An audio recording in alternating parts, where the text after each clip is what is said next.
ధాన్యానికి గిట్టుబాటు ధర కావాలని ధాన్యం కొనుగోలు కేంద్రాలు ఏర్పాటు చేయాలని సిపిఎం ఆధ్వర్యంలో నిరసన ర్యాలీ జరిగింది. మహాత్మా జ్యోతిరావు పులే బొమ్మ వద్ద ధాన్యం బస్తాలుంచి 1 లీటర్ నీటి ధర 20 రూపాయలు, లిమ్కా 250 ml 20 రూపాయలు అమ్ముతున్నారని, ధాన్యం కేజీ 15 రూపాయలు మాత్రమే పడుతుందని, దీనిపై ప్రభుత్వాలు దృష్టి సారించాలని వారు కోరారు. కార్పొరేట్ సంస్థలపై ఉన్న మక్కువ ప్రభుత్వానికి రైతులపై లేదని వారు ఆవేదన వ్యక్తం చేశారు. నెల్లూరు జిల్లాలో ఐఓబి సమావేశం జరిగినప్పుడు ప్రజాప్రతినిధులు, ఈ జిల్లాలో ఉన్నటువంటి ప్రజాప్రతినిధులు కానీ అధికారులు కానీ రైతాంగానికి సాగునీరు 3,50,000 ఎకరాలకి సాగునీరు అందించారు. పంటలు ఈ రోజు వచ్చినాక జేసీ గారితో మాట్లాడినాక రైతు నాయకులు ఏదైతే మిల్లర్లు రైతుల్ని కలిపి మిల్లర్లకు ఇవ్వాలనేటువంటి ప్రతిపాదన పెట్టడం ఇది సరైనటువంటిది కాదు. ప్రభుత్వం వెంటనే ధాన్యం కొనుగోలు కేంద్రాలను ఏర్పాటు చేసి ఏదైతే స్వామినాథన్ కమిషన్ చెప్పిందో ఆ పద్ధతిలో రైతుల దగ్గర కొనుగోలు చేయాలి. వెంటనే ధాన్యం మద్దతు ధర 20,300 ప్రకటించారు. కానీ ఈ రోజు రైతులు తెగనమ్ముకుంటున్నారు 14,000 రూపాయలకి. అందువల్ల రైతులు ఈ రోజు ఒక పుట్టికి 6 నుంచి 7,000 రూపాయలు నష్టం జరుగుతుంది.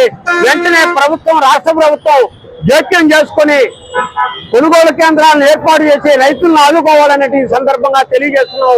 లేని పక్షంలో రైతు వ్యతిరేకిగా చంద్రబాబు నాయుడు ఉంటాడు అనేటువంటి సందర్భంగా తెలియజేస్తున్నాం. ఈ రోజు నెల్లూరు జిల్లాలో సుమారుగా 4 లక్షల ఎకరాలు పంట పెట్టడం జరిగింది. ఎకరాకు సగటున 3 ఫుట్లైన 12 లక్షల ఫుట్ల వరకు ఈ రోజు రైతులు పండిస్తున్నారు.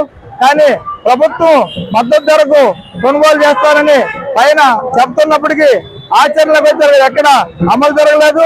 జేసీ గారు డైరెక్ట్ గా రైతులను పిలిచి ఈసారి మేము కొనుగోలు కేంద్రాలు ఓపెన్ చేసే పరిస్థితి లేదని చెప్పినారు.